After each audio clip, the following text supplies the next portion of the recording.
Hi, folks. It's been a while in this space, and recently I made a post about the London Ben, and then also like depicting this kind of artifacts into an application or a website.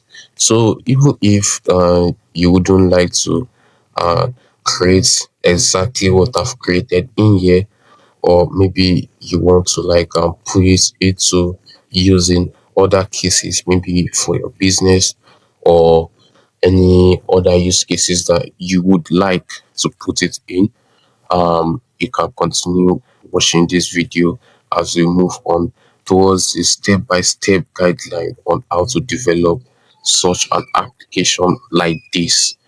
Yeah, so let's get started. Yeah, first of all, what you have to take note of is several AI tools which we are utilizing here in this scenario. So firstly, I'm using the codex. You could use any form of AI agent or any form of LLM agents like the Kimi code, or use any local model from the Olama side, or if you have your cloud code, you could run it. However, I'm making use of codex in this situation. I'm using the GPT 5.6 Sol for this use case, and the first thing is our plan. So this is a landing page here uh, that has several artifacts from the Big Ben, right from the clock itself towards the mechanism and also the greenhouse cabinet. So let's have a overview. Let me scroll in now.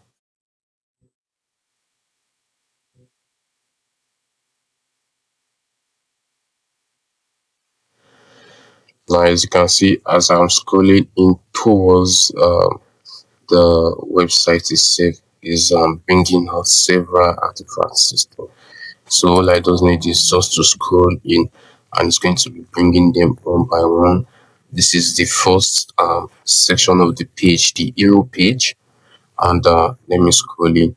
It scrolls in towards the clock and then towards the mechanism behind the clock here. You can see several mechanisms behind this clock that is crossing. It zooms in towards the clock. Afterwards, it then zooms out of the clock, away from the clock, and then towards the landscape, the palace of Westminster. Then afterwards, it also zooms out of the entire building, zooms in again towards the House of Commons in here, and then the footer side, the last section, is showing the like the architectural parts of the building itself. So you might decide not to develop or like design a building. You could put this into maybe a website for your business. For instance, if you have like a product or a brand, you could create like an ad for the brand. For instance, if you have like a drink production company and you'd like to create something like a masterpiece website for your company, all you just need to do is just to follow these steps, this guideline, so to be able to create something spectacular for your drink company. So in here you can see here we have like a lot of 3D um models moving, but they are not actually 3D models. They are actually videos generated from AI video models, and we've got several loads of these models themselves. Yeah, recently a lot of people are making use of the CDANS 2.5 because of its extreme accuracy in terms of video generation. But if you are unable to afford CDANS 2.5 as it is subscription based, I would urge you to go for the Google View 3.1 Lite. So that is actually cheaper, and then you'll be able to create something good out of it. So in this video, we'll be making use of the Google View through Google Flow. So I've loaded in some credits in there to be able to create a video, and let's look at the exact video that was created for this website.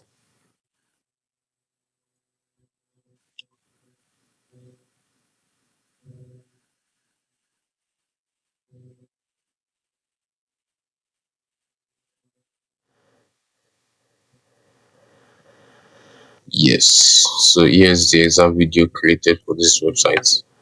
Once I click on it, it will be able to give the video and also the prompting I gave to be able to create this video. Let's click on it for every one of us to have a look.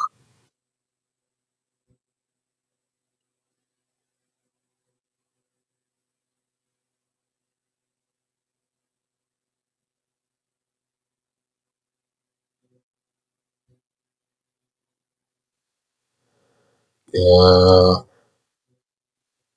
it's there.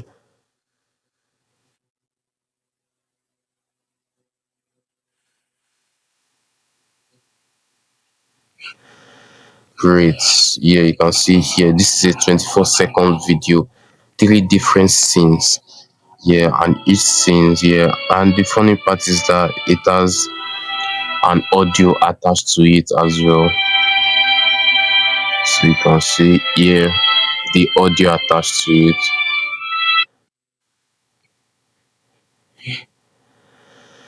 Yeah, it has audio attached to it as well. Three different scenes, and you click on each of the scene, you'll be able to look at the prompting that I put in each one of the scenes in here.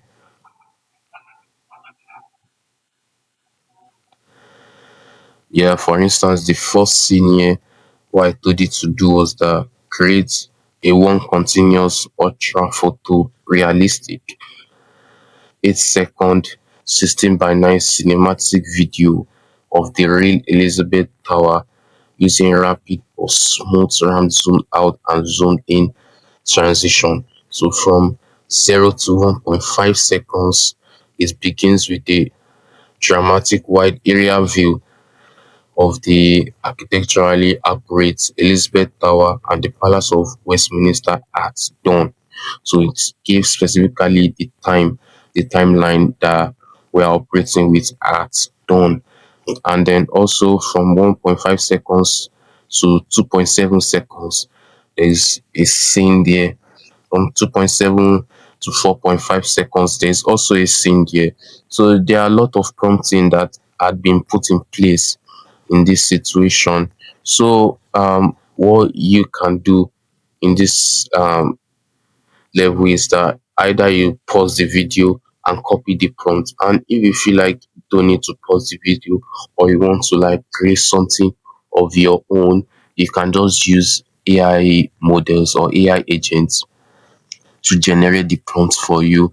And the great part is that for you to be able to create a well thought of video, you need images for that. And then with the OpenAI 5.6, so you're able to create spectacular images using their image 2.0 model.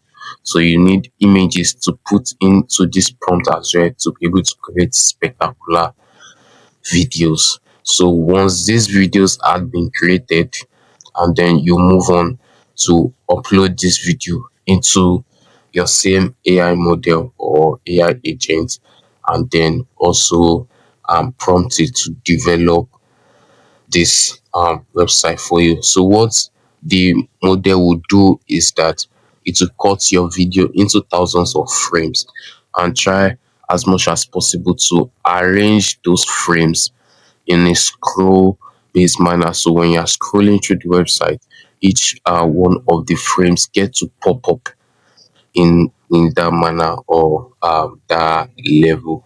So each one of the frames get to pop up, and then you'll be able to scroll and give your customers a kind of well elevated experience about your product, or if you are to copy what we've been able to develop here in this situation. But there are a lot of caveats in this level here. For instance, here you can see I'm using the extra I that kind of consume a lot of tokens. So the reason for using the extra I is that It gives your model the ability to think critically and to be able to plan well and develop something of high quality. So take it as this: the faster the results, the less the quality and more AI slop in the results you get. So the slower it is, the more it has the ability to think, and then also the higher the quality of the results you get.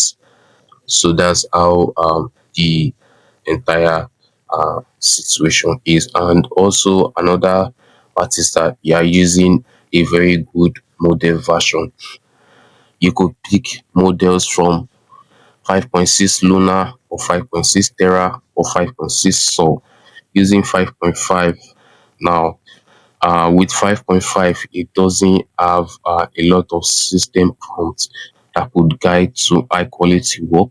So using the 5.6 folks will give you higher quality work instead of just generating generic results. Yeah, so those are the steps and guidelines. And yeah, if you look through the second scene here, if I go through the second scene right here, you can copy the second scene as well. For the prompt, it is the same thing. The third scene as well, the same thing. So all you just need to do, either copy the prompt here, or you use any LLM, any form of LLM, generate prompts of your own, and then also try to see how you can develop something like this for yourself.